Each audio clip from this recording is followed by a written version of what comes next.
Ya, bismillahirrahmanirrahim.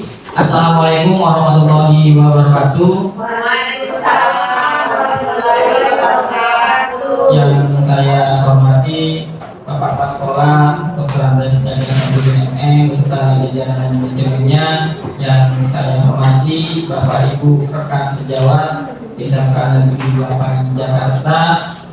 Apa kabar semuanya?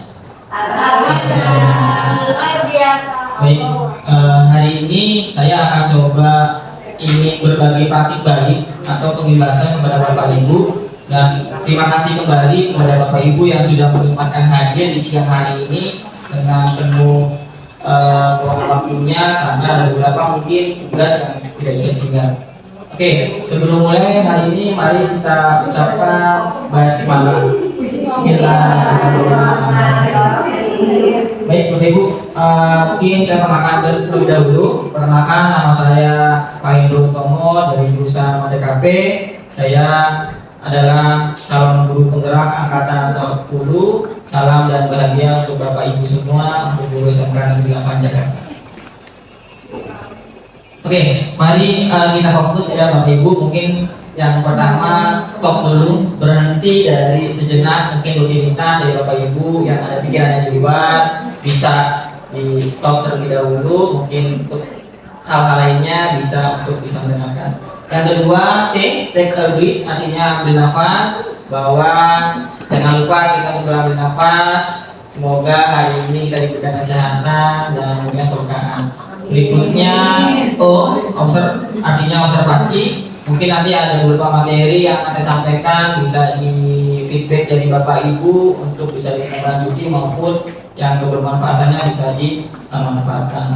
Lalu P, proses dan lanjutkan. Ketika ada materi yang mungkin bisa diterapkan di sekolah maupun di kelas kita nanti mengajar, silakan Bapak Ibu gunakan. Kalau memang itu kurang baik, bisa Bapak Ibu mencari solusi ataupun proyek yang baik untuk studi kita. Oke, saya hari ini akan menyampaikan terkait dengan menyebarkan pemahaman dan penerapan pengalaman budaya positif. Oke, sebelum mulai ke materi tentang budaya positif, saya akan coba sedikit terlebih dahulu. Bapak Ibu, ini warna apa? Putih. Ya, ada yang beda. Warna? Kuning. Ya, warna kuning. Ada yang warna hijau, mungkin alasannya kita bisa ke dulu untuk nanti kita ada beberapa. Ini warna apa? Ya, warna hijau. Betul. Ini warna apa Bapak Ibu? Ya, semangat. Ya. Nah, kalau ini warna apa? Mungkin bisa Bu Puji dari semangat Bapak Puji. Ya.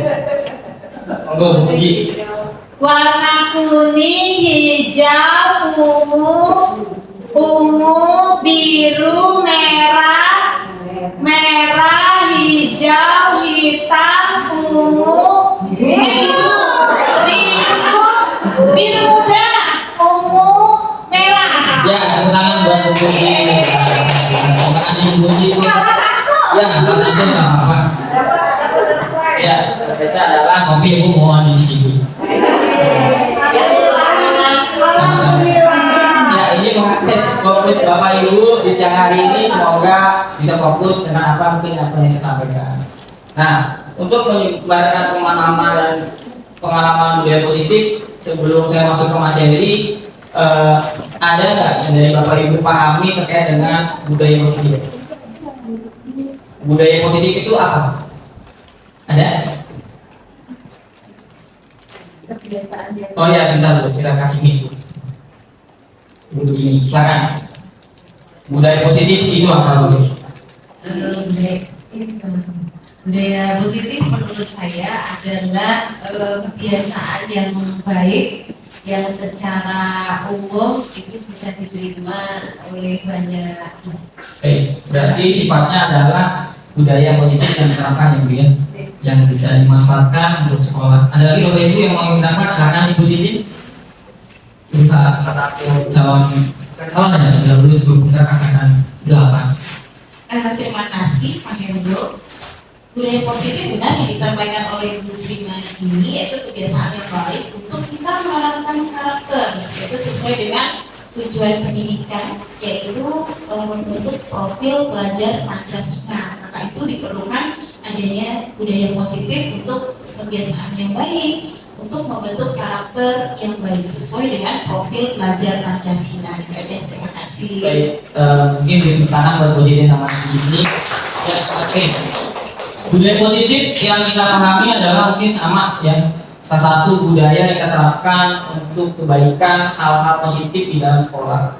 Contohnya yang kita sudah terapkan di dalam sekolah itu adalah menyambut siswa di depan gerbang. Itu merupakan budaya yang mungkin kecil tapi maknanya besar. Seperti itu. Kita lanjut, Bapak Ibu. Konsep inti budaya positif yaitu adalah berkaitan dengan perubahan paradigma belajar. Yang kedua adalah disiplin positif, yang ketiga adalah nilai-nilai kebajikan, yang keempat kebutuhan dasar manusia, yang kelima adalah motivasi perilaku manusia, yang berikutnya posisi kontrol guru, keyakinan kelas, dan segitiga restitusi. Kita lanjut ke paradigma.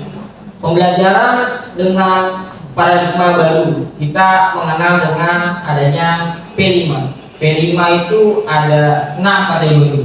Yang pertama adalah kebinekaan, ya, bertakwa kepada Tuhan Yang Maha Esa. Ini ada di dalam visi kita bahwa kita menciptakan lulusan yang vokasional yang religius. Ini sudah tertuang di dalam visi kita. Lalu berkebinekaan global, artinya kita tidak membedakan antara satu dengan yang lainnya. Terbukti dengan pemilihan OSIS adalah dari siswa yang non muslim. Berikutnya adalah bergotong royong, kita sudah melaksanakannya yaitu dengan adanya di hari Jumat ada Jumat bersih, ada Jumat sehat dan lain-lainnya. Itu merupakan bagian dari P5. Lalu ada kreatif, kita bisa menilai bahwa di mading-mading maupun di P5 hasil karya anak-anak sudah terlihat bahwa itu anak-anak memang kreatif dalam pembuatannya. Berikutnya adalah bernama kritis. Mungkin Bapak Ibu yang mengajar di dalam kelas maupun melihat sudah terlihat anak-anak yang sudah mempunyai pola pikir yang memang benar-benar kritis dalam proses pembelajaran. Berikutnya adalah mandiri. Ini sudah terbukti ya Bapak Ibu bahwa setelah kita melakukan adanya P5 dan lain-lainnya, anak-anak kita lepas itu bisa melakukan mandiri. Sebelumnya mungkin ada coaching sebelumnya. Dan ini adalah bagian dari paradigma baru. Pembelajaran dengan paradigma baru itu merupakan pembelajaran yang dirancang berdasarkan visi pembelajaran berdiferensiasi, yaitu sesuai dengan kebutuhan peserta didik. Sehingga kita sebagai guru, saya sebagai guru, bukan lagi kebutuhan guru untuk apa yang kita butuhkan untuk pembelajaran, tapi yang kita tekankan adalah berdiferensiasi, yaitu adalah menekankan kebutuhan peserta didik untuk apa yang dia mau dalam proses pembelajaran. Jadi kita tidak boleh memaksa nih Bapak Ibu, tidak boleh memaksa peserta didik untuk mengikuti apa yang kita inginkan. Nah itu adalah salah satu dosa besar juga menurut saya. Maka yang kita pentingkan adalah berdiferensiasi sesuai dengan kebutuhan dan karakter, minat, bakat peserta didik. Bagaimana kita butuh proses, kita butuh berkembang. Oleh karena itu, mungkinlah kita saat ini kita coba berubah dalam segi paradigma kita, bagaimana kita membuat kelas yang aman, nyaman, dan bahagia buat minimal untuk kelas yang kita ajar dan di SMK Negeri 8. Itu adalah proses yang panjang, tidak mudah, tapi insya Allah di SMK Negeri 8 pasti bisa. Ini adalah paradigma baru, yaitu adalah berdiferensiasi yang menerapkan kategori P5. Lanjut, ada miskonsepsi tentang teori kontrol. Jadi di sini adalah ilusi guru mengontrol murid. Artinya, jangan sampai kita memandang bahwa guru ini bisa mengontrol peserta didik. Itu tidak bisa Bapak Ibu. Karena yang bisa mengontrol kita di diri kita adalah kita sendiri. Murid tidak bisa kita kontrol. Karena itu adalah manusiawi, kurang. Ya, jadi kita tidak boleh menganggapan bahwa kita bisa mengontrol siswa. Kamu harus seperti ini, kamu seperti itu, tidak bisa. Nanti efeknya akan panjang Bapak Ibu, seperti itu. Yang kedua adalah ilusi bahwa kritik dan membuat rasa bersalah mampu menguatkan karakter. Artinya kita sebagai guru mempunyai 5 posisi kontrol, yaitu adalah membuat rasa bersalah. Membuat rasa bersalah ini artinya jika bisa membuat bagaimana anak itu sadar dengan apa yang dia perbuat, lalu konsekuensinya apa, lalu tidak diulangi lagi. Artinya memiliki 2 motivasi, yaitu motivasi intrinsik dan ekstrinsik.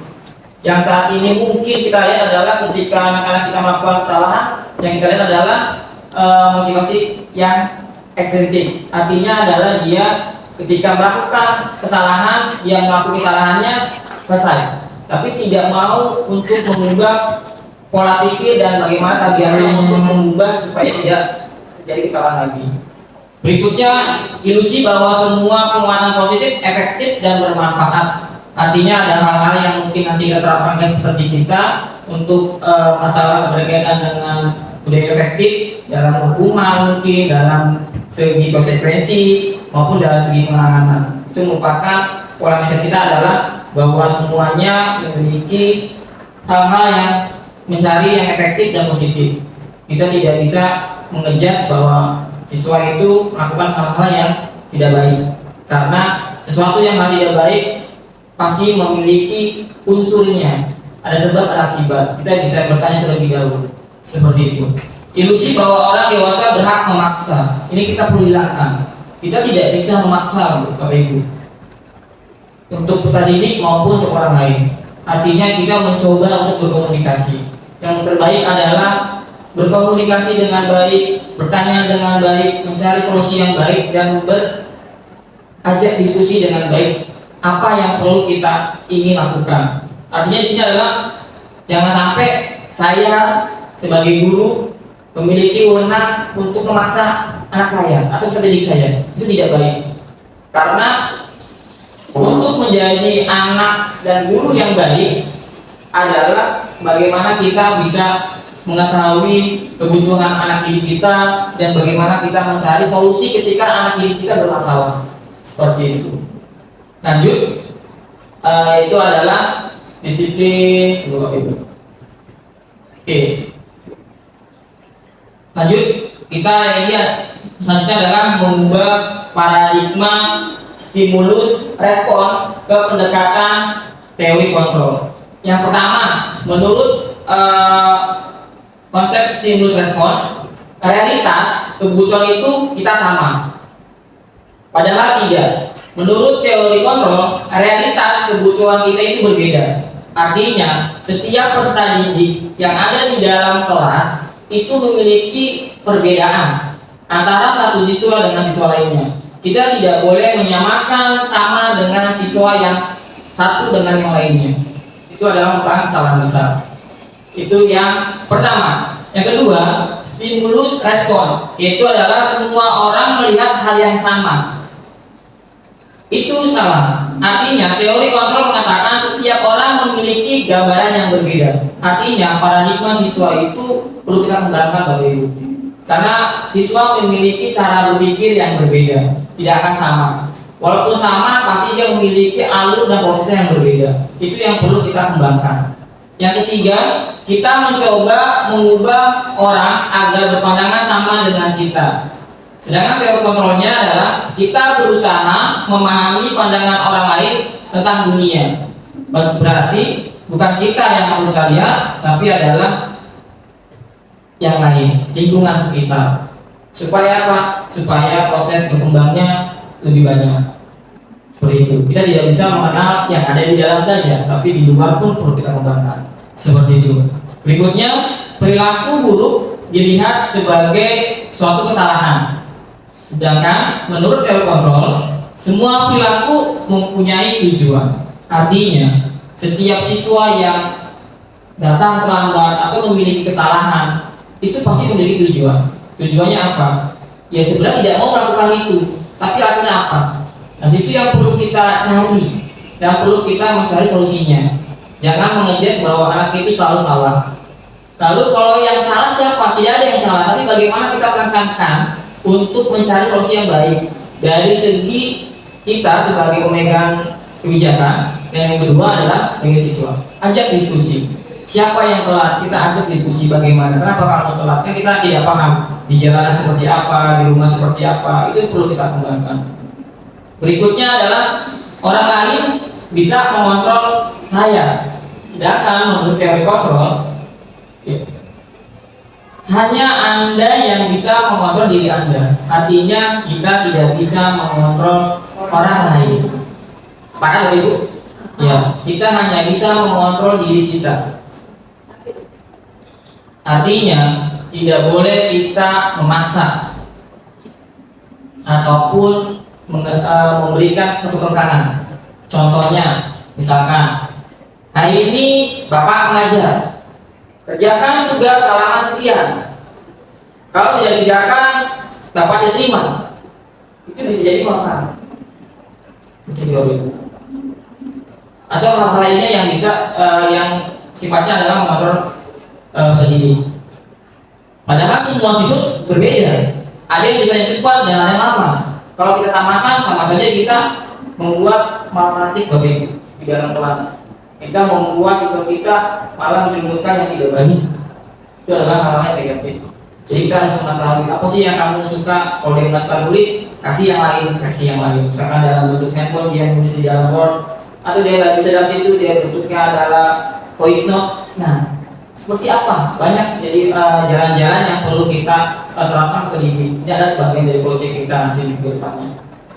Berikutnya adalah pemaksaan ada pada saat pembujukan gagal. Sedangkan menurut teori kontrol, kolaborasi dan konsensus menciptakan pilihan-pilihan baru.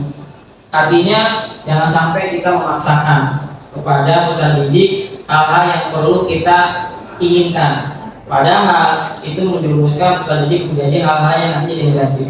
Kita harus coba berkolaborasi, berkonsensus, menciptakan pilihan-pilihan baru kepada peserta didik. Untuk apa? Menciptakan kreativitas, kemandirian, benaran kritis. Nah, itulah sifatnya yang kenapa kita belajar dengan anaknya P5, supaya anak mengarah ke sana. Berikutnya adalah model berpikir menang kalah. Bahwa di dalam sekolah kita tidak boleh menerapkan menang kalah. Contohnya, kalau siswa salah, ya kalah. Berarti siswa kalah. Yang menang adalah guru. Nah, itu yang kurang baik. Tapi kita harus menciptakan adalah model berpikir menang-menang, mencari win-win solution. Bagaimana supaya anak itu tidak merasa bersalah dan guru tidak merasa benar juga. Kadang kita berpikir siswa ada yang bilang pasal 1 guru selalu benar, pasal 2 siswa selalu salah. Nah, yang ketiga kalau guru salah balik ke pasal 1 atau sebaliknya. Nah, ini ada dalam paradigma studi kita. Nah, ini yang tidak boleh kita terapkan.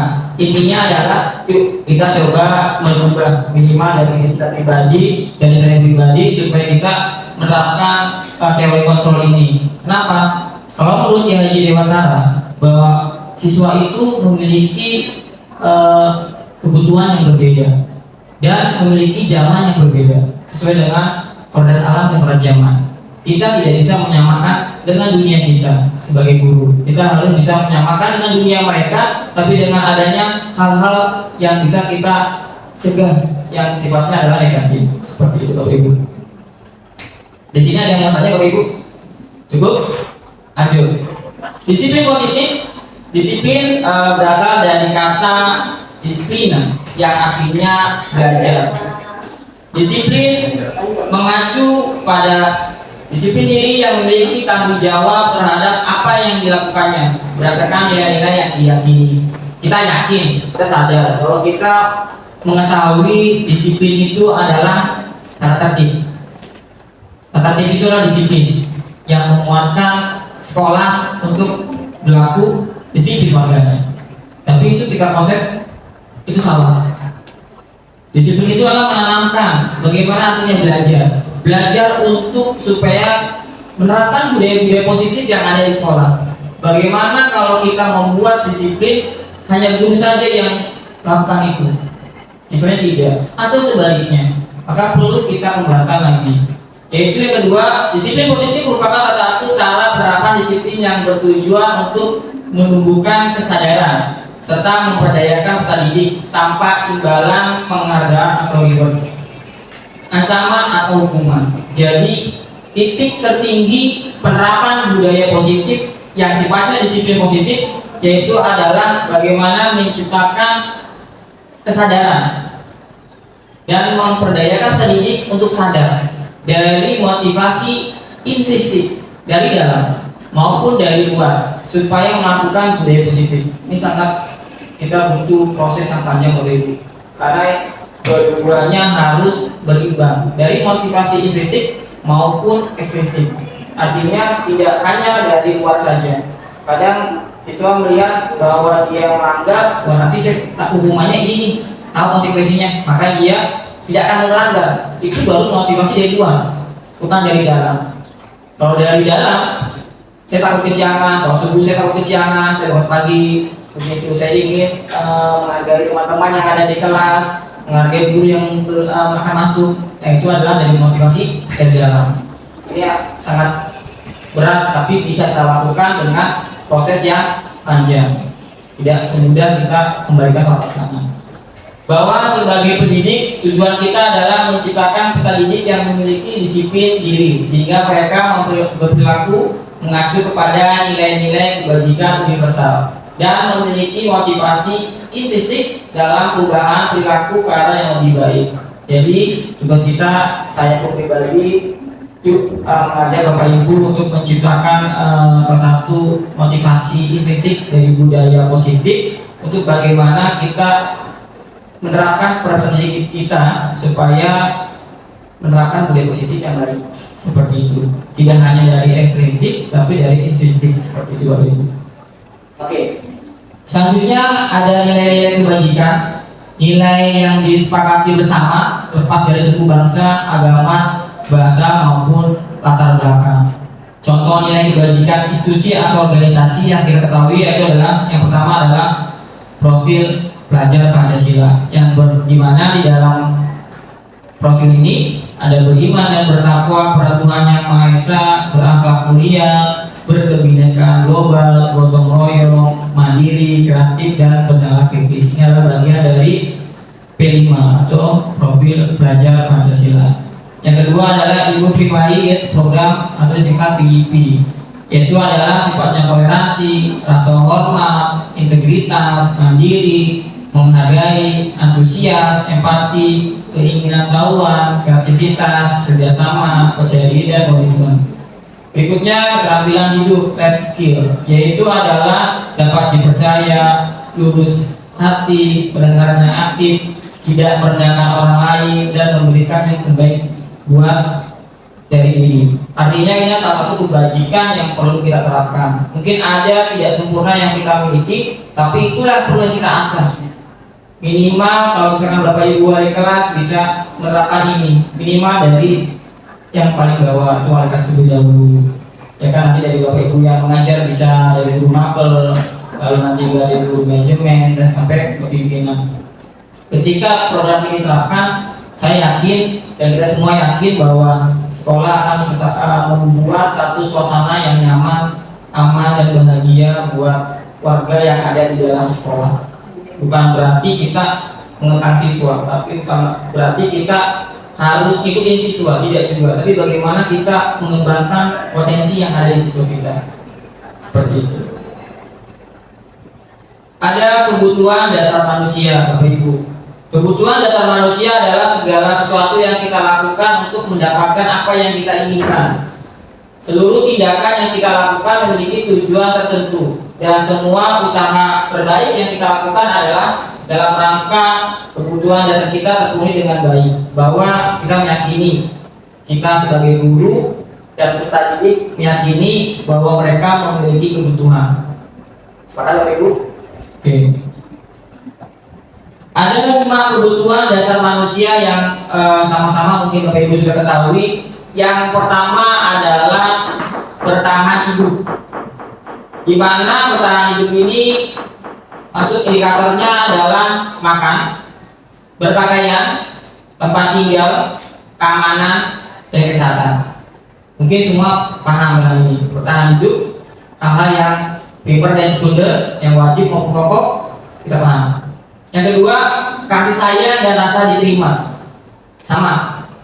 kita pengen rasa sayang, rasa diterima, termasuk tadi dia pengen rasa diterima, dipedulikan, berbagi kerjasama, menjadi bagian dalam kelompok. Artinya ketika ada siswa saja kita yang menyendiri di dalam kelas, ini menjadikan satu PR buat kita. Bagaimana dia supaya merasa diterima di dalam kelas. Jangan sampai kita dipinggirkan. Ini adalah supaya kita kembangkan di dalam kelas. Bekerja sama. Ada PR kita juga bahwa banyak teman-teman yang satu kelompok yang kerja hanya 2 atau 1 orang yang kerja. Nah, ini adalah PR juga. Bagaimana misalkan kerjasama untuk semua bagian kelompoknya atau bagian para pesertanya. Yang berikutnya adalah kebutuhan dasar manusia, penguasaan, yaitu adalah harga diri, keinginan untuk dianggap, memimpin, berprestasi, diakui, didengar. Mungkin nanti ketika kita di dalam kelas bisa melakukan seperti ini Bapak Ibu, yaitu menghargai siapapun peserta didik yang sudah memberikan refleksi maupun stimulus maupun pertanyaan yang sifatnya adalah membangun potensi peserta didik. Tidak hanya dalam waktu di saja, tapi dalam bentuk contohnya, ya kamu bagus, kamu anak pintar, kamu anak soleh yang saya pernah dengar dipuji. Ya anak soleh, silakan terima kasih. Gitu. Itu sudah termasuk budaya positif yang perlu kembangkan. Tidak hanya dalam bentuk hadiah, tapi dalam bentuk kata. Itu sudah bisa menghargai siswa. Contoh, ayo cantik gitu. Makanya jangan sampai kita sebagai peserta didik, mungkin saya pribadi memanggil peserta didik yang hal-hal yang tidak diinginkan. Contoh, si hitam, sini itu maju. Nah, sini, ayo pendek. Nah, itu jangan sampai seperti itu. Walaupun itu sifatnya bercanda, kita nggak tahu perasaan siswa. Karena dia pengen rasa tadi dianggap, memimpin. Karena setiap peserta didik pengen itu punya ada dalam beratnya anak. Seperti itu. Yang ketiga, kebebasan. Nah, kebebasan ini adalah mandiri, memiliki pilihan, mencoba hal baru, mampu mengendalikan arah dirinya. Di sini peran kita adalah sebagai fasilitator, supaya bagaimana nanti peserta didik mengarahkan, yaitu adalah mandiri, memiliki kebebasan. Artinya kebebasan di sini adalah supaya anak-anak itu bisa tadi yang CP5, ada mandiri, kreatif. Bukan berarti kita meninggalkan anak, tapi kita mendampingi, mencoba menjadikan seorang konsultan buat peserta didik. Seperti apa kekurangannya, apa yang ini. Biasanya peserta didik itu pengen seperti itu, tapi mungkin ada beberapa yang tidak seperti itu. Makanya itu perlu ada pendekatan-pendekatan yang perlu kita lakukan untuk mengembangkan kebebasan ini. Dengan adanya mungkin aturan dan norma-norma yang ada di dalam kelas, jangan sampai kebebasan juga seperti itu. Berikutnya kesenangan, bermain, humor, antusiasme dan tertawa. Seperti itu. Saya kemarin juga Buji pernah berbagai praktik baik di dalam ruangan OTKP. Saya mainan Pak Hendro di 11 BD di sebelah saya. Ini mainan apa Bu? Mainan ini gitu. Jadi itu merupakan bagian-bagian yang merupakan mencairkan suasana di dalam kelas. Bisa ice breaking, bisa refleksi, bisa hal apapun Bapak Ibu yang Ibu lakukan untuk kesenangan di dalam kelas. Karena pembelajaran itu harus menyenangkan. Tidak hanya melalui laptop saja, tapi bisa melalui kelas, bisa outdoor juga di dalam ruangan, di luar kelas, di aula, seperti itu. Itu merupakan bagian-bagian yang membutuhkan memang waktu dan fisik yang lebih ya, tapi itulah buat kebaikan studi kita. Ini adalah 5 kebutuhan Bapak Ibu, 5 kebutuhan dasar manusia. Mungkin ada pertanyaan Bapak Ibu terkait dengan sampai sini? Cukup? Oke, kita lanjut Bapak Ibu. Motivasi perilaku manusia, yaitu bersifat ada ekstrinsik dan motivasi intrinsik. Motivasi dari luar, yaitu adalah untuk menghindari ketidaknyamanan hukuman. Ketika anak telat sudah lewat 6.30, dia lihat guru piket, kan pasti punya ketidaknyamanan. Aduh, saya telat nih. Ya, dihukum. Ya, suruh nyanyi. Ya, suruh baca Quran. Atau diteriakin. Ini adalah satu ketidaknyamanan buat mereka. Adalah itu bagian dari motivasi ekstrinsik. Yang kedua adalah untuk mendapatkan imbalan penghargaan dari orang lain. Contoh, oh, anak ini tidak pernah telat, saya lihat tidak pernah telat, karena dia tidak pernah telat saya kasih hadiah. Berarti dia motivasi untuk masuk ke sekolah tidak telat adalah karena hadiah. Itu merupakan bagian dari motivasi dari luar. Sedangkan motivasi dari dalam yaitu adalah untuk menjadi orang yang mereka inginkan dan menghargai diri sendiri dengan nilai-nilai yang mereka percaya. Artinya, kalau dalam siswa sudah menerapkan nilai-nilai yang mereka percaya dan nilai-nilai yang mereka hargai, bahwa telat itu ada satu kesalahan, mereka tidak akan telat. Ini adalah penanaman yang sangat berat, tapi bisa. Dengan cara apa? Dengan cara kita bisa diskusi dan memberikan stimulus ataupun berkaitan dengan adanya bersama dengan Kemarkas Jawa. Karena untuk mengubah budaya yang mungkin kategorinya negatif menjadi positif perlu adanya kerjasama. Tidak mudah dengan diri pribadi seperti itu. Berikutnya ada hukuman, ada konsekuensi, dan ada restitusi. Hukuman itu adalah tidak terencana. Tidak ada siswa yang mau telat, tapi ketika nyampe sini telat, kan tidak mau. Murid tidak tahu apa yang akan terjadi. Ketika murid akan dihukum, tidak tahu. Hari kemarin telat dihukum nyanyi. Yang kedua sekarang baca Quran, nggak paham juga. Artinya adalah siswa tidak paham apa hukuman yang akan dilakukan ketika dia melakukan pelanggaran. Yang ketiga adalah bersifat satu arah. Menghukum berarti ada yang dihukum, yaitu adalah peserta didik. Yang menghukum adalah contoh misalkan guru yang sedang berjaga seperti itu. Itu adalah berupaya hukuman fisik atau psikis. Ada mungkin di luar sana ada sekolah yang sifatnya mungkin menyetil atau mencubit. Ada pun juga yang omongan kamu telat dulu yang nggak pernah sholat subuh ya, seperti itu. Kamu nggak pernah sholat subuh, ibumu nggak bangunin. Nah itu bukan bagian dari psikis anak. Gitu. Kan kita nggak tahu apakah dia yang mungkin non muslim atau memang dia sedang haid dan lainnya seperti itu. Jadi kita perlu adanya adanya adalah hal-hal yang perlu kita ingat, diskusi, tanya dengan rasa dia tidak menghukum atau menghakimi anak seperti itu. Yang kedua adalah konsekuensi, yaitu adalah rencana disepakati sesuai aturan. Biasanya nih kalau di dalam kelas aturan kelas atau keyakinan kelas atau tata tertib kelas, murid tetap dibuat tidak nyaman. Apakah yang kita lakukan selama ini membuat tata tertib kelas, membuat nyaman buat peserta didik atau tidak? Nah ini perlu mungkin kita evaluasi kembali Bapak Ibu. Yang ketiga adalah sikap guru terlalu memonitor murid, artinya supaya murid melakukan hal-hal yang kita inginkan di dalam kelas. Kalau kamu melanggar itu, kamu punya konsekuensi, ada hukumannya. Hukuman dengan konsekuensi itu berbeda Bapak Ibu, tidak sama, tapi saling terkaitan. Kalau kamu melanggar sesuatu, ada konsekuensinya, itu adalah hukuman. Seperti itu.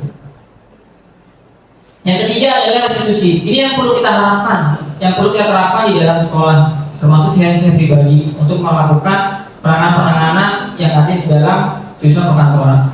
Yang pertama adalah proses menciptakan kondisi bagi murid untuk memperbaiki kesalahan. Bagaimana supaya murid itu tidak melakukan kesalahan lagi? Panjang Bu, tapi ini bisa. Itu dengan adanya diskusi dengan orang tua, ngobrol sama guru BK, ngobrol sama siswanya, sama guru kelasnya, seperti itu. Jadi intinya panjang, tapi bisa. Artinya kita mau atau tidak. Yang kedua adalah proses kolaboratif yang mengajarkan murid untuk mencari solusi sendiri. Contoh, kemarin saya menangani kasus kelas 10 MP2. Kita cari solusi. Tanyakan ke siswanya, kamu mau apa? Kalau kamu misalkan keluar di sekolah, sayang, kamu akan balik lagi di kelas 10. Kalau kamu ke kelas 10 jurusan yang berbeda, kamu harus daftar baru lagi PPDB. Jadi panjang. Kalau kamu masih lanjut, sekolah akan menerima. Kita lupakan hal yang sebelumnya, lalu kita lanjutkan lembaran baru. itu perlu diterima sama siswa ataupun tidak. Tapi kita coba memberikan solusi. Dan nanti mereka solusi dari sisi siswanya adalah dia mengatakan apa yang kamu inginkan. Intinya kita di sini adalah tidak menghakimi siswa, udah keluar aja. Kalau keluar ada dua pandangan saya Bapak Ibu. Satu, anak itu tidak sekolah, jadi lalu lantak, tidak bekerja, tidak berpenghasilan, apakah dia tidak berdosa ke depannya? Anak itu adalah salah satu tujuan dari Bapak Ibunya untuk menjadi lebih baik keluarganya, minimal dari segi ekonomi. Nah, kalau misalkan kita punya kebaikan hati untuk memberikan satu stimulus, dia mau sekolah sampai SMK, setidaknya kita memberikan jalan, bukan menutup jalannya seperti itu. Memang itu tidak mudah dilakukan, tapi kalau bertahap, berproses, saling berkolaborasi, saya yakin itu akan terwujud. Oke. Berikutnya 5 posisi kontrol. Menurut Bapak Ibu ada di mana? Penghukum kah? Pembuat rasa bersalah kah? Teman, pemantau, atau manajer? Oke, kalau di santri manajer. Hukum dia? Teman. Oke. Ada lagi yang beda? Teman. Oke. Ada lagi? Ada yang menghukum? Ada yang merasa bersalah? Oke. Setiap posisi guru, ya, setiap posisi guru ini bisa lebih dari satu Bapak Ibu. Bisa manajer, bisa pemantau, ataupun teman, atau bisa menghukum maupun membuat rasa bersalah. Ketika lihat, ini contoh penerapan 5 posisi kontrol untuk guru, untuk peserta didik. Contoh kasusnya adalah siswa tidak memakai atribut lengkap saat upacara bendera segala macamnya. Oke, kalau sebagai hukum, hormat pada bendera 1 jam. hormat pada bendera 1 jam. Pingsan. Bapak Ibu kalau tahu, cukup. Apakah itu bagus? Saya nggak paham. Coba direncana aja baik-baik. Oke, sebagai pembuat rasa bersalah. Ya, Bapak Ibunya mengucapkan berapa kali Bapak Ibu harus memberitahu kamu, selalu saja mengecewakan Bapak Ibu. Ya, untuk memberikan stimulus ke siswa bahwa dirinya adalah bersalah. Nah, ini adalah membuat merasa bersalah.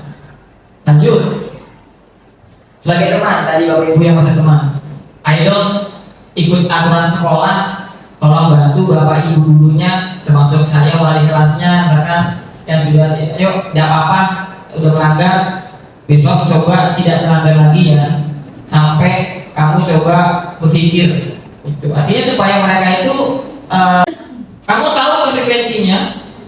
Setelah upacara kamu beli atributnya ke koperasi dan jangan diulang lagi. Artinya mantau aja. Udah kamu salah kan beli. Kamu apa? Bapak saya dulu beli. Iya, hanya mantau. Seperti itu. Lanjut. Nah, sebagai manajer yang mungkin kita harapkan juga yaitu adalah apakah kamu tahu kesalahan kamu? Kira-kira bagaimana kamu memperbaiki kesalahan kamu? Seperti itu. Tanya ke diri. Bukan kita yang memberikan solusi siswanya. Kita pegang omongannya, kita coba terapkan itu supaya tadi menumbuhkan motivasi dari dalam atau isi, tidak itu hanya di luar seperti itu. Waktu itu saya dapat suatu cerita juga dari guru senior. Dulu SMK 8 tuh jarang ada telatnya tuh. Gak pernah telat, jarang ada siswanya. Rambut gak pernah digondrong gitu.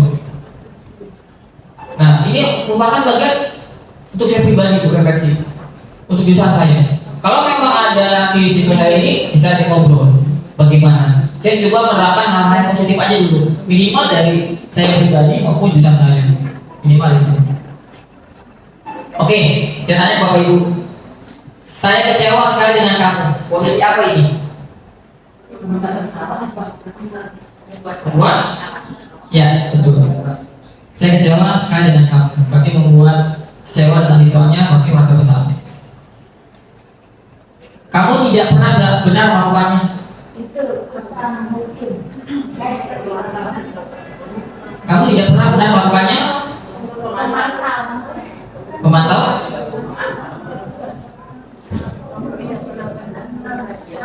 tidak pernah benar melakukannya. Ya, membuat rasa bersalah.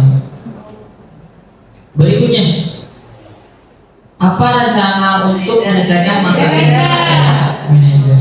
Kita bisa melihat dari suatu kalimat itu, kalimat-kalimat apa yang nanti menjadi, apakah kita sebagai teman, sebagai manajer, maupun sebagai rasa bersalah dan lainnya, seperti Bapak Ibu.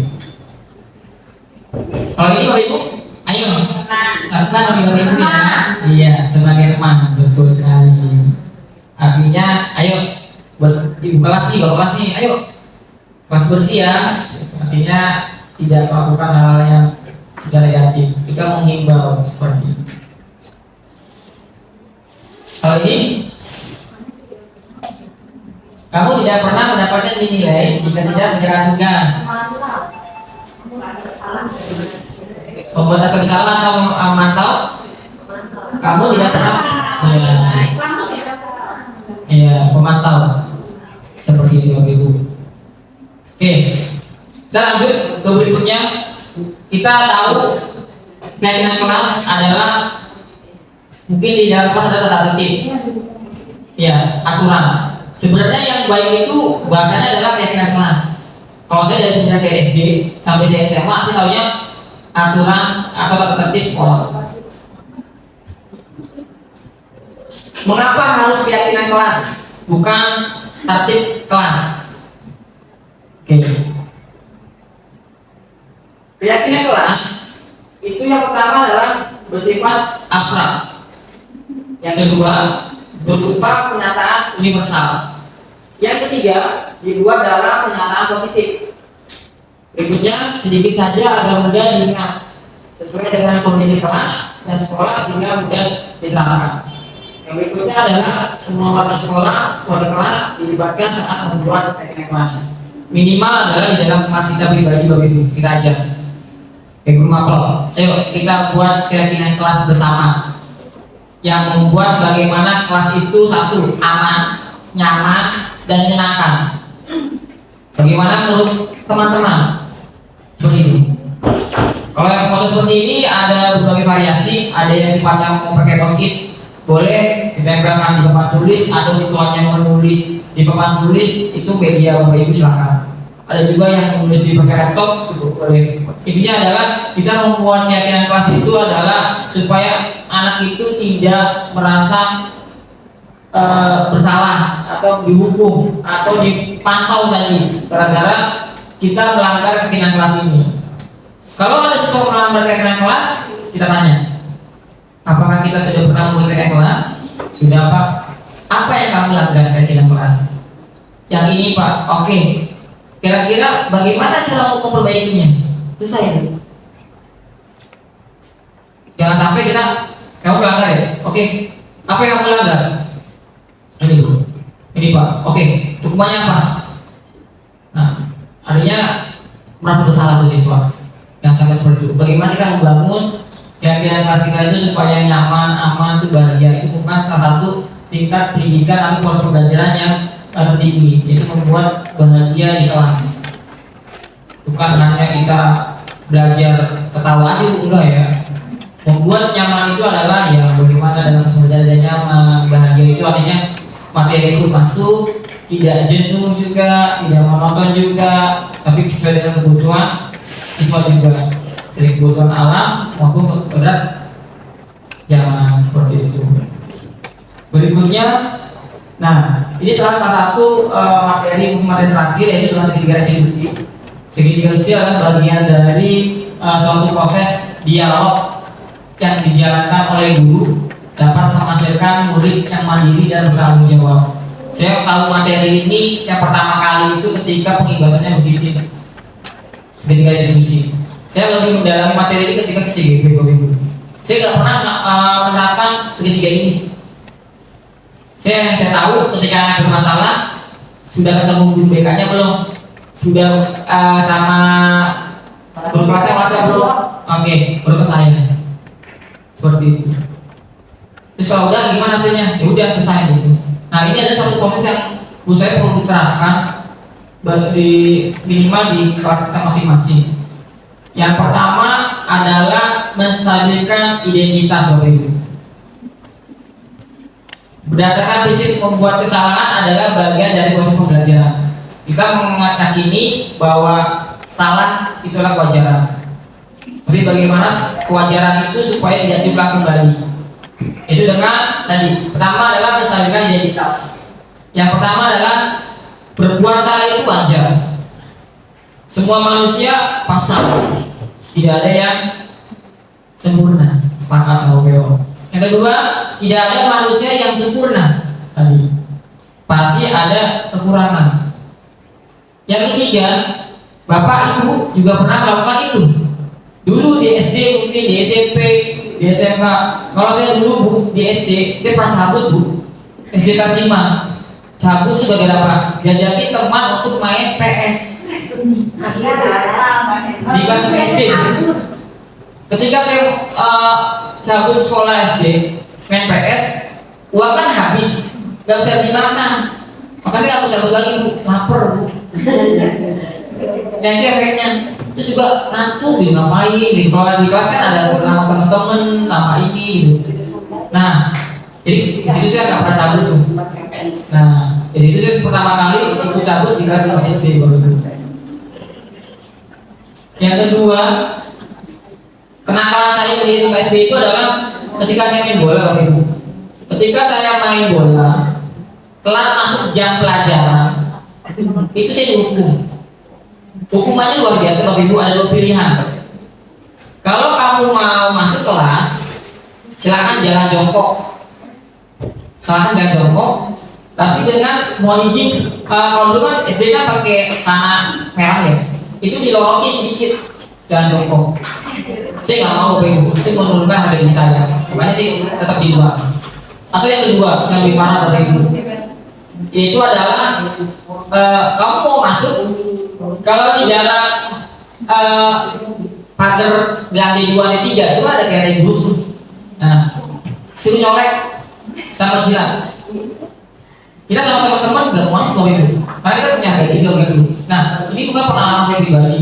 Ketika saya masuk SD, luar biasa. Tapi saya tidak benci gurunya, karena menurut saya itu adalah bagian dari seorang guru mengontrol kita supaya tidak telat, tidak lupa diri dengan jam pelajaran. Tapi itu merupakan bagian rasa cinta guru itu. Makanya dari SD sampai umur sekarang tidak pernah membenci guru. Walaupun guru itu pernah saya tetap saya. Ketika di SMP, gara-gara salah menyambungkan kabel untuk bola, nggak bisa diketok tangan saya. Nah, tapi saya nggak benci loh Ibu, cuma kesel aja gitu.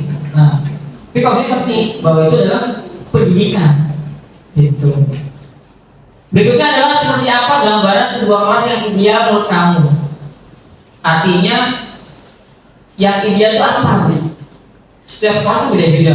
Di BD, di MP, di AKL, di WLW, di RPL beda-beda Bu. Maka tanyakan itu, bagaimana supaya kita menciptakan kelas yang ideal.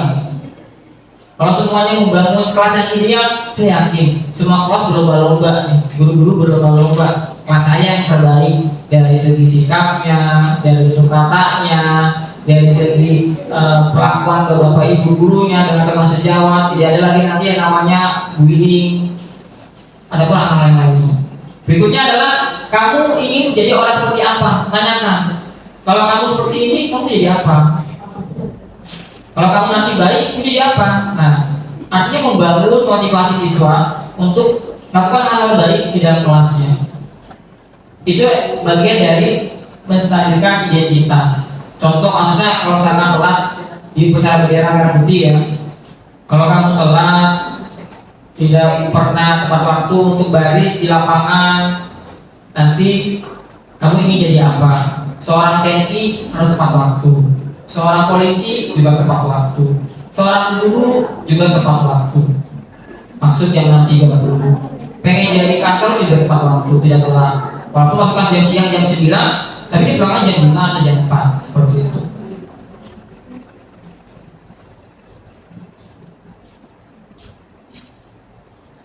Berikutnya selain menstabilkan itu adalah bagian dari di sini segitiganya adalah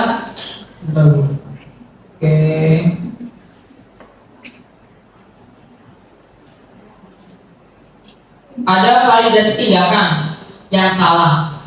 Oke. Yang kedua adalah validasi tindakan yang salah. Artinya, ketika siswa berbuat salah, tadi sudah menstabilkan identitas. Contohnya, kamu tahu apa yang kamu lakukan? Iya Bu. Ya. Validasi Bapak Ibu. Validasi itu gini. Ya, saya tahu kamu melakukan kesalahan. Ketika kamu melakukan kesalahan itu manusiawi. Bahwa semua orang pasti melakukan kesalahan, termasuk Bapak juga. Nah itu adalah menstabilkan Bapak Ibu. Bukan berarti kita kamu salah ya, udah kamu dihukum. Udah, itu bukan menstabilkan, memojokkan atau menghakimi siswa. Jadi validasi tindakan ini adalah kita memvalidasi tindakan yang salah kepada peserta didik, lalu seperti menenangkan peserta didik itu Bapak Ibu, supaya bahwa mereka tahu apa kesalahannya dan supaya tidak dilakukan kembali. Lalu yang ketiga adalah menanyakan keyakinan. Ketika Bapak Ibu sudah membuat keyakinan kelas, ya, tanya kepada anaknya, keyakinan kelas apa yang kamu langgar terkait dengan apa yang kamu langgar. Kenapa?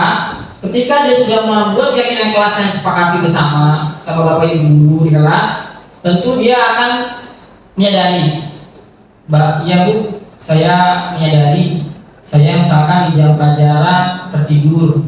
Oke, baik, besok jangan diulangi lagi ya. Nah, supaya tidak tertidur bagaimana? Tanya ke solusi siswanya. Mungkin saya akan cuci muka, kamar mandi, atau misalkan saya coba berinteraktif lagi di kelas seperti itu. Artinya di sini adalah menanyakan keyakinan kelas apa yang sudah dilanggar dari kesepakatan bersama, supaya sama-sama tidak ada merasa dihakimi ataupun merasa disalahkan. Jadi tugas kita adalah bagaimana mencoba menerapkan segitiga diskusi ketika memang terjadi ada permasalahan di dalam kelas maupun peserta didik kita. Di sini adalah bagian dari tadi menstabilkan. Ya, kamu pasti punya alasan ya mengapa melakukan hal itu. Nah, ini ada kalimat-kalimat yang cara menstabilkan Bapak Ibu.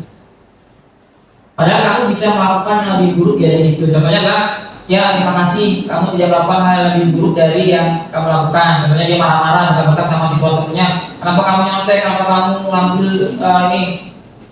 Dia baru marah, tapi tidak memukul. Kita bisa menghargai itu. Ya, padahal kamu bisa melakukan seperti itu, tapi Bapak menghargai kamu hanya marah seperti itu. Artinya dia menstabilkan Bapak Ibu. Kamu patut bangga karena telah melindungi sesuatu yang penting buatmu. Artinya kalimat-kalimat inilah yang cara menstabilkan dari peserta didik yang berbuat mungkin salah ataupun yang melanggar dari keyakinan kelas. Berikutnya adalah ini adalah kalimat-kalimat yang terkait dengan keyakinan kelas. Apa keyakinan kelas kita? Nah Ibu ingat nggak? Kalau nggak ingat, salah juga. Kita ingatkan kembali Bapak Ibu, bukan salahkan. Kamu udah dibuat keyakinan kelas lupa. Makanya keyakinan kelas itu sepakat Bapak Ibu tempel di dalam kelas. Atau ketika dia masuk kebaca tuh. Nah, mengingatkan. Atau di profil grup WA kan keyakinan kelas bisa tuh. Saya saling mengingatkan. Nilai-nilai apa yang sudah disepakati bersama, contohnya tidak membuang sampah. Oke, kamu buang sampah sembarangan, kamu tahu apa yang kamu langgar? Iya Pak, melanggar terkait dengan membuang sampah. Berikutnya, Bapak Ibu bisa diulangi lagi ya, bisa. Kamu ingin jadi orang seperti apa? Tanya lagi. Kalau kamu melanggar keyakinan kelas, seperti itu. Intinya dari ketiga ini adalah satu bagian yang paling yang saya lihat adalah solusi yang terbaik untuk para siswa, yaitu dengan adanya segitiga restitusi Bapak Ibu. Karena dengan adanya segitiga restitusi kita juga merasa tidak benar, artinya tidak bersendiri. Siswa pun juga pasti punya kebenarannya sendiri. Artinya kita coba saling menguatkan, dan supaya hal yang tidak terjadi adalah siswa ngedumel Bapak Ibu. Ya, seperti itu.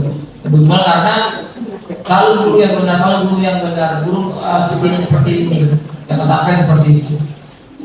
Oke, di penutup yaitu adalah dalam penerapan program disiplin positif, hendaknya guru memiliki standar kepribadian profesional dan sosial yang baik, di mana guru mampu merefleksi dirinya dalam posisi kontrol saat ini, bagaimana perjalanan dirinya sebagai among, yaitu adalah manajer, yang menuntun murid-muridnya menjadi insan yang mandiri, merdeka, dan bertanggung jawab. Standar nasional pendidikan. Intinya, yuk saya mengajak saya pribadi dan Bapak Ibu guru, yuk kita refleksi untuk bisa secara profesional menekuni profesi kita sebagai guru, bahwa kita tahu kita buat sekolah ini, gedung sekolah ini untuk kebutuhan peserta didik. Peserta didik adalah aset kita. Aset kita bukan hanya sarana, tapi adalah peserta didik kita. Bagaimana supaya aset kita menjadi yang lebih baik, menjadikan aset yang emas yang unggul ke depannya, dan menciptakan hal-hal yang luar biasa untuk dunia pendidikan, melainkan kita pelajari kita pribadi. Itu adalah sebagai guru. Dari sini cukup saya dari Pak Hendro Utomo. Terima kasih. Mungkin sebelum saya tutup, ada yang mau merefleksikan apa yang sudah dapat di hari ini? Mungkin Bapak Ibu boleh satu atau dua, boleh.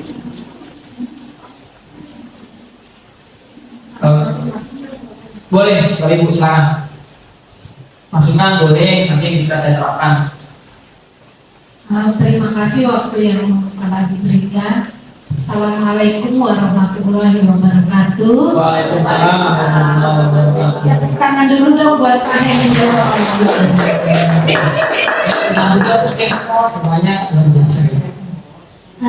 Terima kasih juga Pak Hendro, kita disuguhkan snack dan minum jadi semangat. Ada rezekinya. Pak Hendro, sebelumnya ini mohon maaf, mungkin kalau saya suruh buat ini saya nggak bisa kalau ya.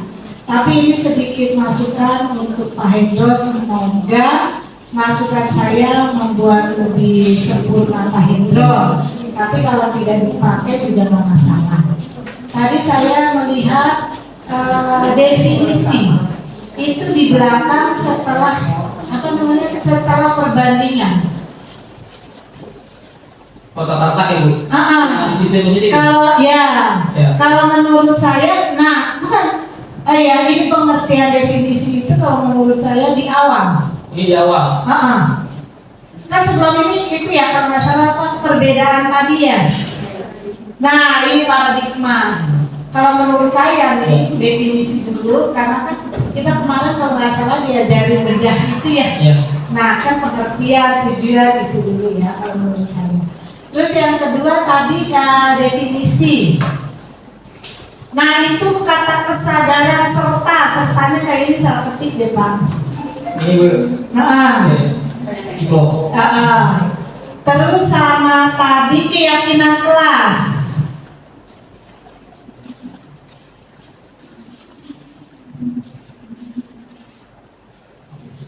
Oke. Yang ini Bu. Bukan. Nah itu. Ya. Itu setelah tanda tanya itu sebaiknya warga diturunin ke bawah, terus jangan dikasih spasi lagi, terus di situ dilibatkan saat kali ya Pak. Boleh ya. Ya. Saat Saat membuat keyakinan. Mungkin itu aja tadi yang saya lihat ya. Ya. Terima kasih Pak Hendro. Assalamualaikum warahmatullahi wabarakatuh. Waalaikumsalam. Terima kasih Bu Cici, memang harus ditekankan. Memang perlu. Tadi ya Bapak Ibu ya, bahwa kita sadar bahwa semua manusia pasti berbuat salah. Gitu. Saya pun tidak akan luput juga dari salah itu. Terima kasih Bu Cici, itu perlu nanti diperbaiki. Kebetulan memang ini belum di-upload untuk di RMS, nanti bisa dibuat lagi Bu. Terima kasih. Ada lagi mungkin Bapak Ibu? Oke, merefleksikan. Ada Ibu Rongita, Bu.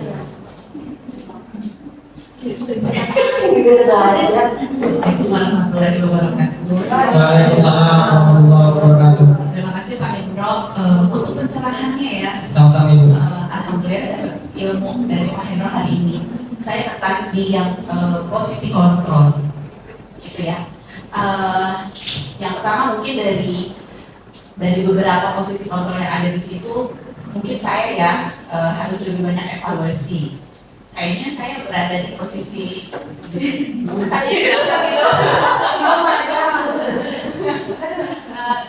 ya, ibu ada di posisi yang mana ya? Jadi sebagai guru kita tetap harus selalu belajar ya, ada penghukum dan sebagainya. Kalau sebenarnya adakah dari posisi ini kita pasti tahu kalau penghukum pasti sudah tidak baik ya, tapi dari 5 ini posisi kita apakah ini ada yang terbaik gitu, atau misalkan kita pada saat tertentu kita bisa jadi teman atau kita jadi manajer gitu ya, apakah seperti itu atau adakah posisi terbaik yang harus kita sebagai guru menjadi posisi itu gitu loh. Itu aja sih Pak Hendro ya, mungkin dia udah jadi Pak Hendro ya. Iya, nggak apa-apa. Ya. Maksud saya sama Pak Hukum. Terima kasih. Oke, saya langsung jawab. Kemarin juga kita diskusi nih. Dari 5 posisi ini yang terbaik yang mana gitu. Mungkin yang paling yang terbaik adalah manajer. Mana juga bisa atau pemantau. Tapi yang paling teman-teman sepakati waktu itu adalah manajer dan teman Bapak Ibu. Ya, waktu itu kita diskusi. Tapi tidak semuanya 5 dari kategori ini salah, tidak juga Bapak Ibu. Semua guru mungkin ada beberapa guru yang bisa menerapkan 2, 3. Tapi yang melihat kondisi kebutuhan tadi Bapak Ibu, yang seperti apa? Menghukum, tadi kita kenal ya. Menghukum itu seperti apa yang baik? Jadi boleh nggak? Boleh. Sama. Ya. Lagi-lagi hukumnya seperti apa? Jangan sampai hukuman ini memberatkan jadi. Atau yang kedua adalah ya trauma ataupun dia bisa berubah perilakunya, tapi motivasinya hanya dari luar. Karena apa? Hukuman. Yang kita tingkatkan adalah bagaimana dia sadar dengan dirinya pribadi. Maka dia menerapkan nilai-nilai supaya dia melakukan hal yang itu lagi dari dalam. Boleh kok menghukum, boleh, tidak masalah. Bukan berarti menghukum itu jelek, tidak. Tapi bagaimana cara dan prosedurnya gitu. Nah, tapi yang paling semua yang menjadi dan itu teman. Bagaimana kita membuat nyaman kalau siswa bersalah, kita ajak merasa bersalah, tidak mengulangi lagi. Manajer, bagaimana mencari solusinya seperti itu Bapak Ibu. Yang boleh jawab ya. Menghukum boleh, memantau pun boleh, bebas. Silakan Bu Didit, boleh. Ini salah satu. Terima kasih Pak Hendro atas pencerahannya. Bapak Ibu, awalnya saya kurang paham ini alhamdulillah ilmu ini dapat pas kita mengikuti program pendidikan guru penggerak ya. Betapa sedihnya saya. Kenapa? Karena banyak hal yang salah yang saya pribadi yang saya lakukan ya, yang kurang karena di ketidaktahuannya. Menurut saya tidak bagus ya, tapi ternyata itu salah. Kebetulan ini Bapak Ibu saya jangan boleh ya. Nah, saya duduknya sama Bu Ira gitu kan, satu ruangan. Bu Ira cerita nih, karena kita kurikulum, dia cerita dong. Bu Titi ini anak nih kayaknya ini banget ya, semangat banget belajarnya. Namanya siapa? Namanya anggapan namanya siapa ya? Ma'arif aja, Ma'arif.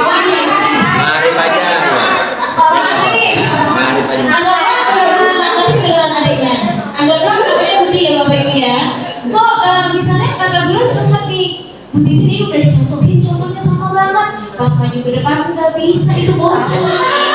Nah,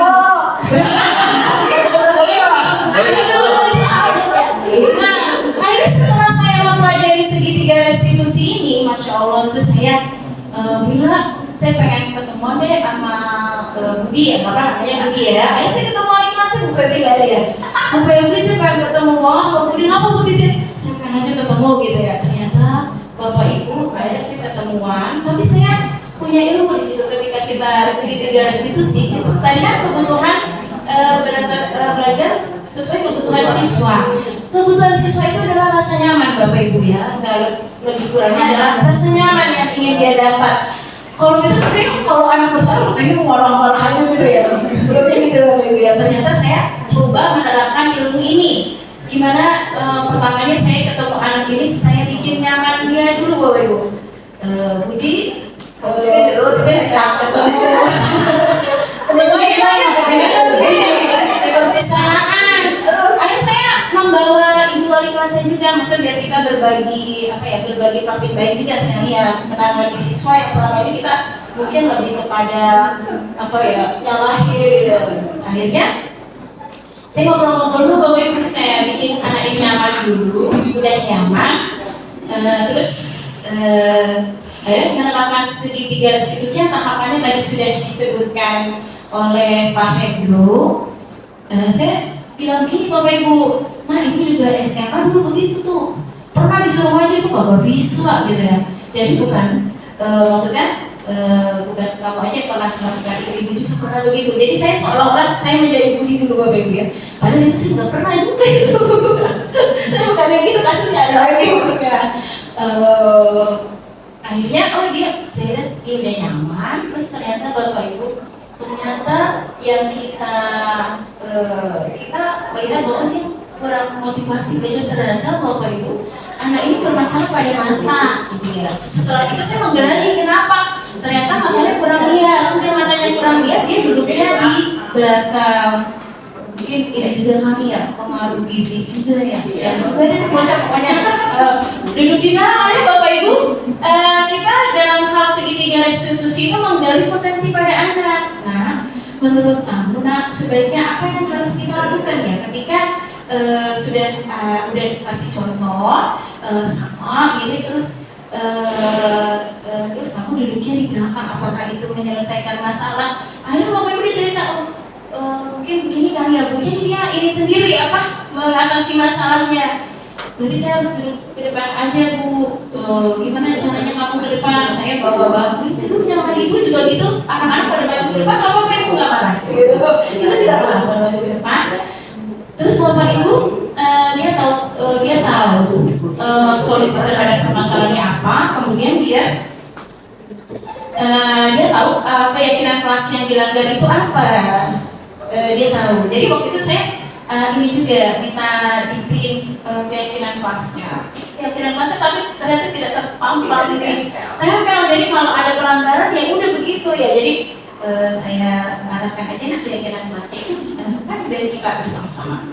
Saat itu Bapak Ibu, Masya Allah, setelah segitiga saya coba dengan restitusi itu, besokannya ya mungkin dia gimana ya, ternyata Mila pas cerita lagi Mila, ternyata dia itu Masya Allah perubahannya lebih baik. Jadi dia ternyata punya temannya itu bersedia menjadi tutor sebayangnya. Ternyata dia solusinya bukan terhadap dia pribadi sendiri, dia juga berpikir bagaimana saya bisa matematika saya ini terpecahkan gitu. Ternyata temannya bersedia menjadi tutor sebayanya. Jadi waktu itu gue bilang, kapan ya?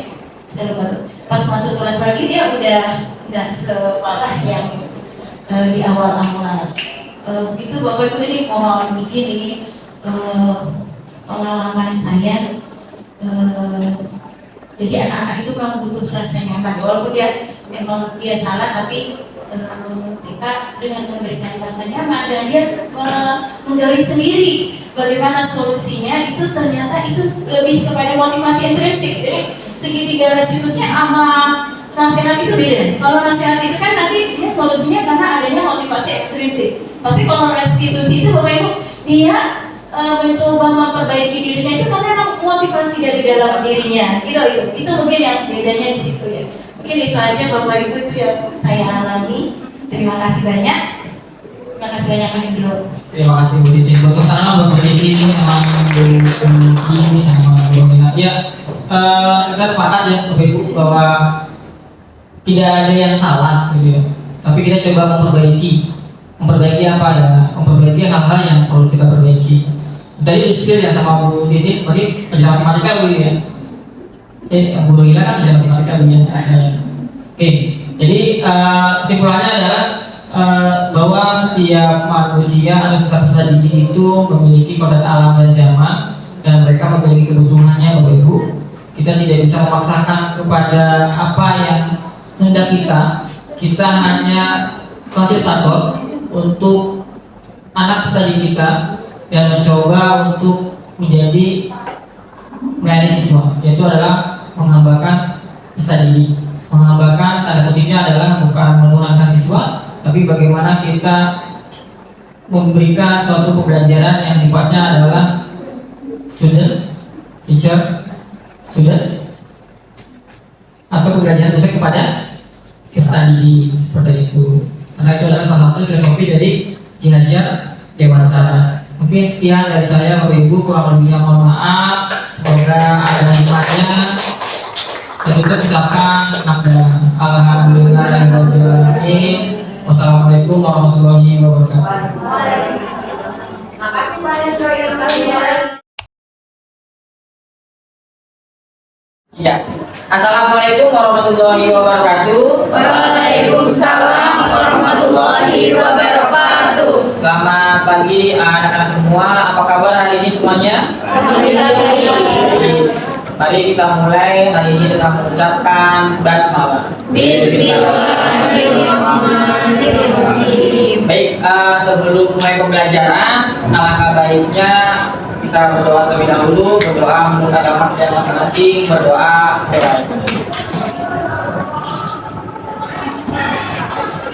Berdoa selesai. Oke. Nah, sebelum masuk ke pelajaran, kita harus melakukan salah satu kegiatan bersama, yaitu adalah keyakinan kelas. Ada yang tahu keyakinan kelas itu apa? Ada?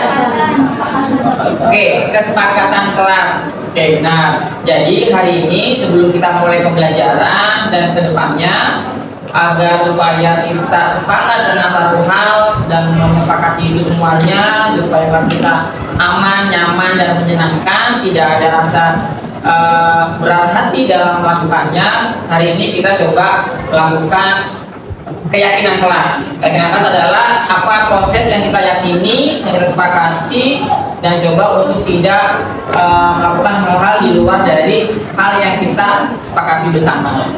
Kalau sudah paham semuanya? Paham. Baik. Nah, nanti Bapak sudah menaruh satu lembar kertas, ya. Nanti kalian bisa tempel di depan. Sekarang Bapak bagikan post-it untuk kalian untuk menuliskan apa sih kesepakatan atau keyakinan yang kalian inginkan selama pembelajaran Bapak. Oke.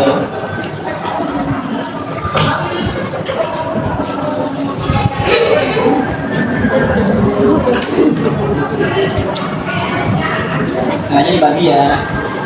Oke. Ada yang sudah boleh ditempel ke depan.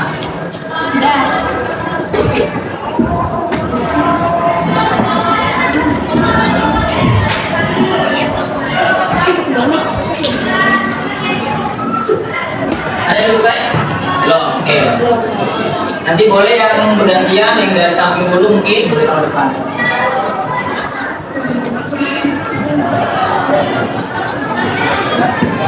Boleh dituliskan nama, nanti kita akan coba baca bersama apa yang kalian inginkan selama proses pembelajaran di kelas. Jangan menuliskan surat cinta ya, keyakinan kelas. Tidak? Belum.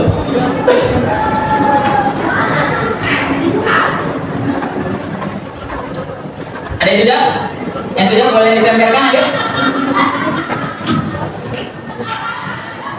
Ya, sekarang yang sudah boleh ke depan. Sambil gantian.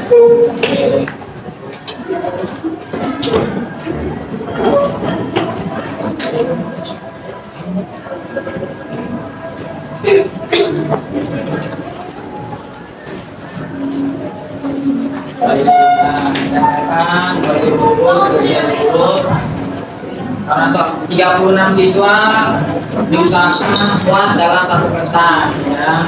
Yo.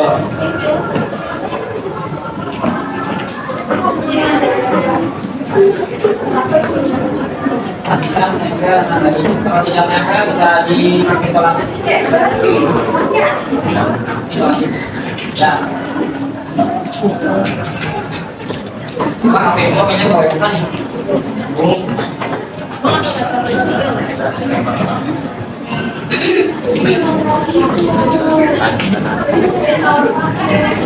Relatif yang kira-kira masih dalam keadaan berat.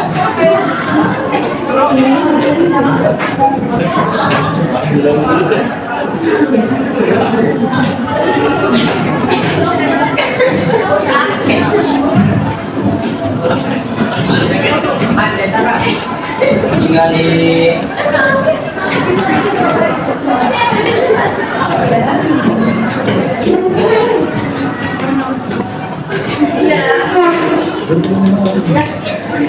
udah semua ya.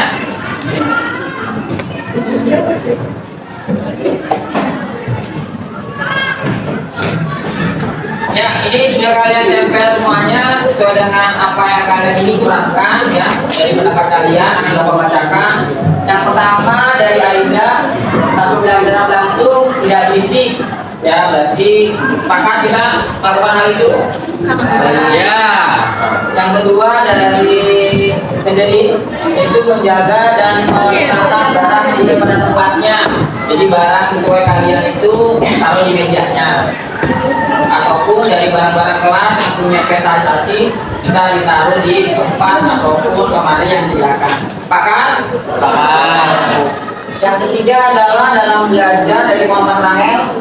Dalam belajar mengajar semua fokus ke guru pada saat menerangkan materi dan tidak gaduh fisik dalam kelas. Sepakat?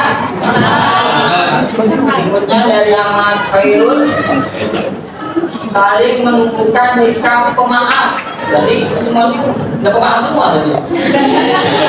Agar tidak ada perselisihan di antara kelas ini. Ya, sepakat?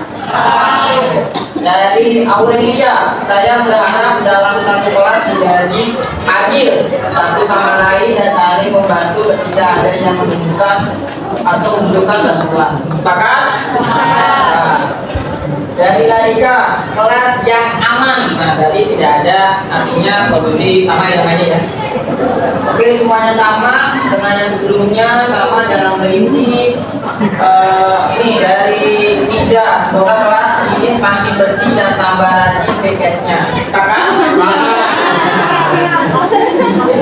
Semua sama ya, sama kenangan, kerapian, sama lengkap semua sama, tidak juga sama, menghargai sama tadi yang atas, jadwal weekend. Ini yang beda. Melakukan diskusi bersama ketika selesai latihan tugas. Sepakat? Oke. Zara sama, Dela sama, harus hadir di kelas tepat pada waktunya, menjaga kebersihan dan merawat kualitas kelas. Sepakat? Pelajaran sebelum waktu masuk, kalian sudah ada di dalam kelas. Mungkin tidak ada lagi yang ada di luar. Dan semuanya hampir sama. Ya, silakan boleh. Saling menghargai orang lain sama, senantiasa membantu teman yang kekurangan. Sepakat semuanya nih ya? Sepakat. Hal yang positif. Semoga kalian sepakat dengan hal ini semua. Mungkin Bapak minta satu orang mewakili untuk menandatangani di depan bahwa ini adalah kesepakatan bersama selama pembelajaran mata pilihan public speaking. Siapa yang mau? Silakan boleh. Mewakili. Baik.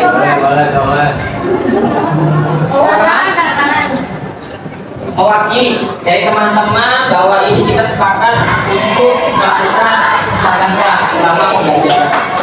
Silakan.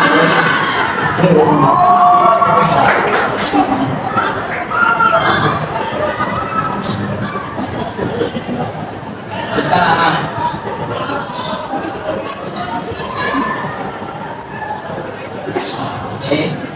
Bapak tanda tangan bahwa ini tentunya semoga kali ini diterapkan ke depannya dan pas pembelajaran.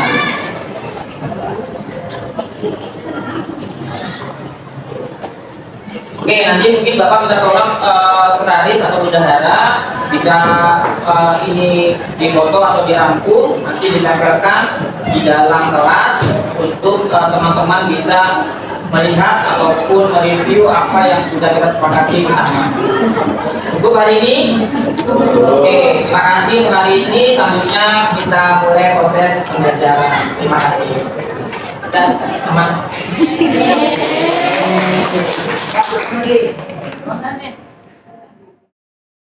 Perkenalkan, nama saya Nur Aziza dari kelas 11 MP2. Perkenalkan, nama saya Zahra Madawahidi dari kelas 11 MPLB 2. Pribadi setuju dan senang dengan adanya pembentukan keyakinan kelas. Sejujurnya, saya lumayan excited dan juga senang dan juga sangat setuju. Menurut saya, keyakinan kelas itu sangat penting untuk dilakukan. Sangat penting. Menurut saya, keyakinan kelas itu sangat penting dilakukan dan dibentuk karena untuk menciptakan lingkungan kelas yang kondusif dan sesuai dengan harapan para penghuni kelas. Karena menurut saya, keyakinan kelas itu akan membuat suasana kelas lebih nyaman dan juga kondusif untuk semua penghuni.